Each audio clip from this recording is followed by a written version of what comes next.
So what else? So Amazon had a number of other things which were more the writing methods, which is basically the QBR, quarterly business review, and monthly business review.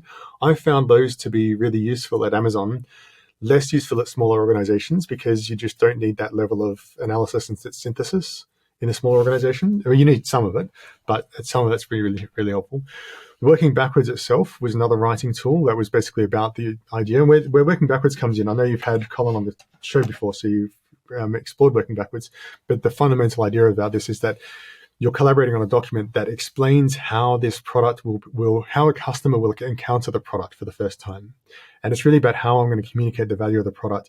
And by doing so, I'm able to focus my efforts on the things that actually matter to the customer at that buying decision.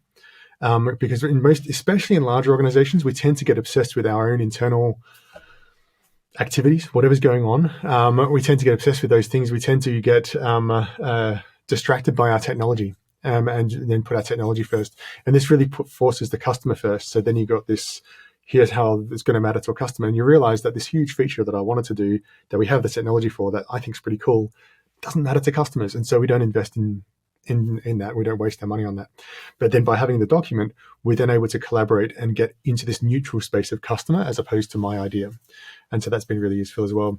So that would be another one. And then the last one that I think really comes up to me is the hiring method, which is kind of like a hiring and people method, right? The way that hiring, firing, rewards, promotions are done. And the fundamental concept here is when there's a definition of what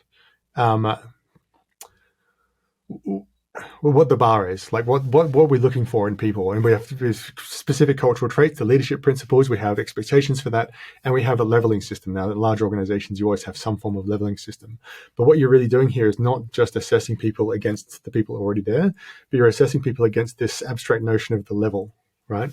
Of what capability they should have. And when you're assessing people based on stories of what they have done in the past. Like, the belief is that when you're interviewing people, past performance is actually a really good predictor of future performance, much better than hypotheticals. Google used to do a lot of hypothetical interviews, like problem solving, and you attract a lot of people who are great at problem solving, but not necessarily good at doing the work. And great at talking, not necessarily good at delivering. And so Amazon focuses on this, like, storytelling about what's your situation, task, action, response, or what the result rather. What did you do? And you ask these questions about how have you done something in relate. That you have a question that sort of drives people down the path of, like, what's whenever you dug deep into a problem, you get dug deeper and deeper into a problem. It's just tell me about that situation, and now I can ask you about what happened. And if you're the person who dives deep into problems, then I'll understand this from that background, and I'll know this. But this whole thing sort of maps not just to hiring, but also to how promotions work as well. So when you're doing a performance assessment or a promotion assessment as a manager, you need to sort of say, here at a level 6 or a level 5 or a level 7, this is what I expect, and this is what the person has done. And by doing so, you're articulating, first of all, what my understanding of the abstract notion of the level is, and then I'm articulating what the other person is. But because we have this abstract notion and we talk about it all the time, and it's part of every performance review, every hiring review, every promotion review, and every firing situation, because we're talking about that all the time, we have a very clear understanding of what being a level 6 engineer or a level 7 senior manager of product means, right? And that then defines very much the behaviors that you really need in the organization. So it means that that's very consistent, because all of these cultural things, we talk about culture a lot. The only way culture happens is if it's really part of that hiring, firing, reward, and promotion system.